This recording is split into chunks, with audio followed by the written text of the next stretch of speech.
Hello students. तो आज हम पढ़ने वाले हैं ऑपरेटिंग सिस्टम को। ठीक है। ऑपरेटिंग सिस्टम होता क्या है?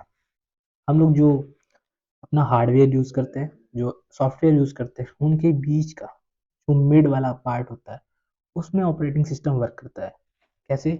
It is the most important piece of software. It acts the middle man between the user and the computer hardware. क्योंकि हमारे हार्डवेयर होते हैं माउस, सीपीयूज, है ना। इनको जब मैं यूज करता हूँ, है ना, तो डायरेक्टली अगर बीच में अगर आपका मान लीजिए ऑपरेटिंग सिस्टम ना हो, तो उस केस में क्या होगा? मुझे हर एक चीज को यूज करने के लिए क्या करना पड़ेगा? एक प्रोग्राम लिखना पड़ेगा। इसीलिए हम लोग क्या करते हैं, ऑपरेटिंग सिस्टम का यूज करते हैं, जो कि क्या करता है, यूजर और हार्डवेयर के बीच में क्या करता है, एक मिडलमैन का वर्क करता है। क्लियर? इसका मेन वर्क क्या होता है? ये करता है मैनेजमेंट। जो हमारे मेमोरी प्रोसेसर है, हार्डवेयर डिवाइस है, लाइक माउस, कीबोर्ड्स, है ना, वेबकैम, इन सबको का मैनेजमेंट करता है। कैसे इनको हम लोग यूज करेंगे? क्लियर? यूजर इंटरफेस प्रोवाइड करता है, जैसे स्क्रीन, आइकन्स, मेन्यूज, है ना। अगर हमें इस आइकन या मेन्यूज नहीं शो होंगे तो हम किसी भी चीज को अच्छे से रन नहीं कर पाएंगे। इसलिए हमें क्या है, एक यूजर इंटरफेस भी प्रोवाइड करता है हमारा ऑपरेटिंग सिस्टम। क्लियर? एग्जाम्पल में क्या है, विंडोज, मैक ओएस, एप्पल के लिए विंडोज पीसी के लिए, एंड्रॉइड ऑपरेटिंग सिस्टम किसके लिए, फोन्स के लिए, और आईओएस भी क्या होता है, आईफोन्स के लिए। क्लियर? तो आपके फोन में कौन सा ऑपरेटिंग सिस्टम है, कमेंट करके बताएं। ठीक है।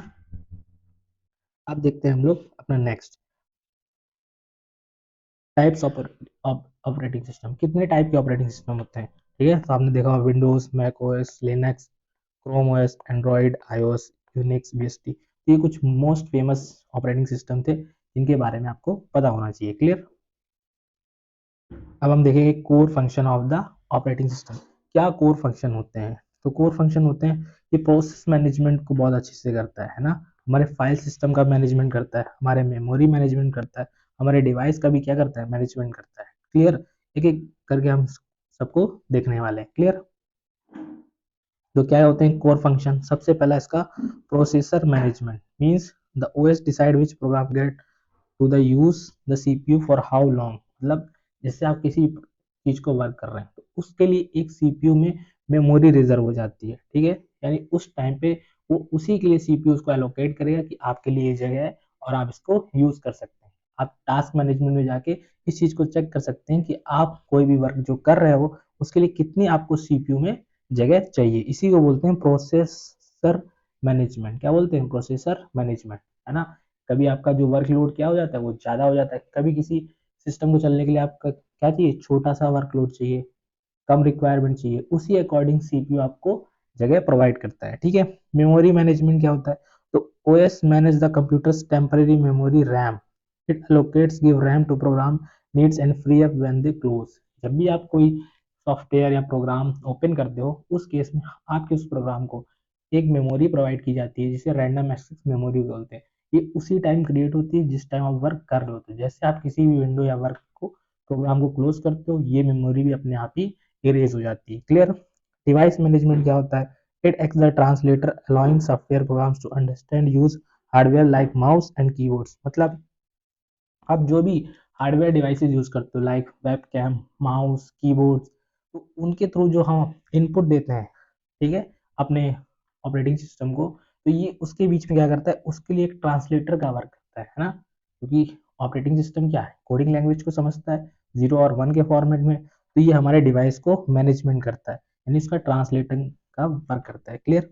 फाइल मैनेजमेंट क्या होता है? The OS organize and stores all your data like documents, photos and application on the hard drive. OS क्या करता है?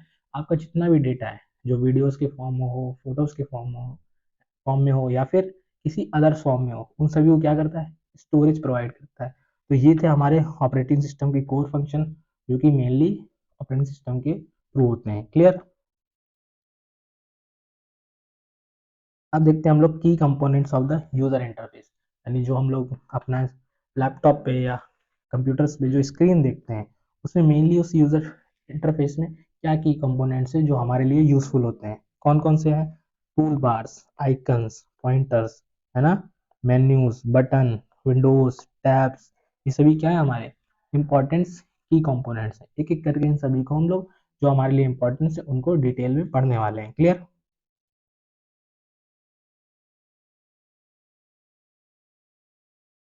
की components of the user interface. सबसे पहले हम देखेंगे हमारा विंडोज, है ना, the main working area of the screen where you can place shortcuts and view the background image. उसी को हम लोग क्या बोलते हैं, स्क्रीन। ठीक है, उसी को हम लोग क्या बोलते हैं, स्क्रीन। जहाँ पे आप अपना आपका मेन वर्किंग एरिया होता है, आप लोग लैपटॉप या कंप्यूटर जो भी यूज करते हैं, वहाँ पर आपके सारे आइकन्स दिखते हैं ना, M S word, M S PowerPoint, जो भी आप फाइल या फोल्डर क्रिएट करते हो वो सभी आपको दिखते हैं ना। दूसरा है हमारा फोल्डर आइकन, है ना। फोल्डर आइकन में हम लोग क्या करते हैं, small graphic symbol that represent a file, folder और एप्लीकेशन, यानी जो हमारा डेटा होता है उसको हम इसके अंदर स्टोर करके रखते हैं, जो कि फोटोज, इमेज, है ना, pmp डॉट mp3 फाइल में होता है। उस एक्सटेंशन को हम कहाँ, किसी फाइल्डर जैसे आइकन्स में स्टोर करके रखते हैं। तीसरा की कंपोनेंट जो कि हमारे यूजर इंटरफेस में सबसे इंपॉर्टेंट होता है वो होता है विंडोज, है ना। इसी के थ्रू हम लोग क्या करते हैं, एक गेटवे होता है जो क्या करता है, किसी भी इंस्टॉल सॉफ्टवेयर को सिस्टम सेटिंग्स प्रोवाइड ऑप्शन प्रदान करते हैं, जैसे शट डाउन, क्लियर, रिस्टार्ट, ये सारे ऑप्शन आपको कहाँ मिलते हैं, विंडोज में मिलते हैं, क्लियर। अब हम देखते हैं मैनेजमेंट ऑफ फाइल। ठीक है, आपने ऑपरेटिंग सिस्टम देखा, आपने उसके की कंपोनेंट्स देखे, उसका यूजर इंटरफेस के की कंपोनेंट्स देखे। अब हम देखेंगे मैनेजमेंट ऑफ फाइल, कि हम किसी भी फाइल को कैसे मैनेज करते हैं ऑपरेटिंग सिस्टम में, क्लियर। तो file management is a core function of a operating system that's control how information store, organize and access, है ना।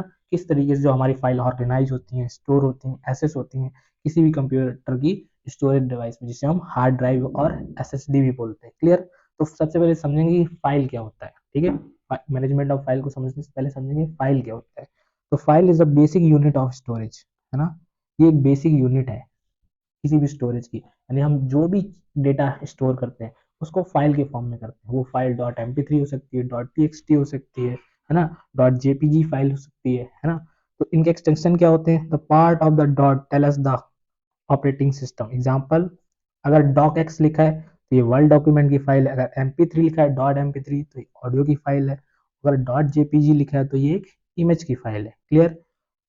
अब आपने फाइल समझी, अब समझिए फोल्डर। फोल्डर क्या होता है, जो कि मल्टीपल फाइल्स को अपने अंदर स्टोर करके रखता है। जैसे अ फोल्डर और directory is a container used to logically group related files and other folders together, है ना। फोल्डर्स क्या करता है, रैंडमली कोई भी जो एक टाइप की फोल्डर्स होते हैं या फिर फाइल्स होती हैं उनको सिमिलरली एक ही जगह पर कंटेन करके रखता है, क्लियर। तो आपको फाइल और फोल्डर अच्छे से समझ में आया होगा। इसी के अंदर हम अपने क्या करते हैं, जो भी हमारा डेटा होता है उसको फाइल के फॉर्म में स्टोर करते हैं, क्लियर।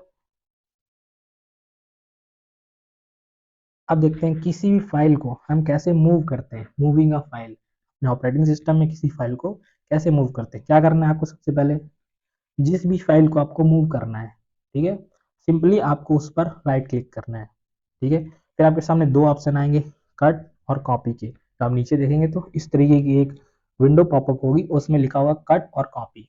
कट का मीन्स है आप उस पूरे ऑब्जेक्ट या फाइल को वहां से कट करके दूसरी जगह पर पेस्ट करते हो, और कॉपी का मतलब है वो मेन चीज वहीं पर फाइल रहती है और साथ में उसका एक कॉपी बन के दूसरी किसी फोल्डर या डायरेक्टरी में दोबारा से पेस्ट हो जाता है, क्लियर। तो इस तरीके से आप, एक पहला मेथड है कि आपको राइट क्लिक करते हो किसी भी फोल्डर या फाइल पे तो आपको ये ऑप्शन देखने को मिलता है कट कॉपी में, या फिर आपको ऊपरी होम टैब पे कॉपी और पेस्ट दो तरीके के ऑप्शन आते हैं, यहाँ पर भी आप जाके इसको सिलेक्ट कर सकते हो। जैसे आपको इस तरीके को सेलेक्ट करते हो, अगेन जहाँ पर भी आपको अपनी इस फाइल को या फोल्डर को या डायरेक्टरीज को पेस्ट करना है, वहां जाके सिंपली आपको अगेन राइट क्लिक करना है फोल्डर के पास में और पेस्ट वाले ऑप्शन पर क्लिक कर देना है। तो सिंपली आपकी जो फाइल कट या कॉपी की होगी वो एक जगह से दूसरे फोल्डर में पेस्ट हो जाएगी, क्लियर।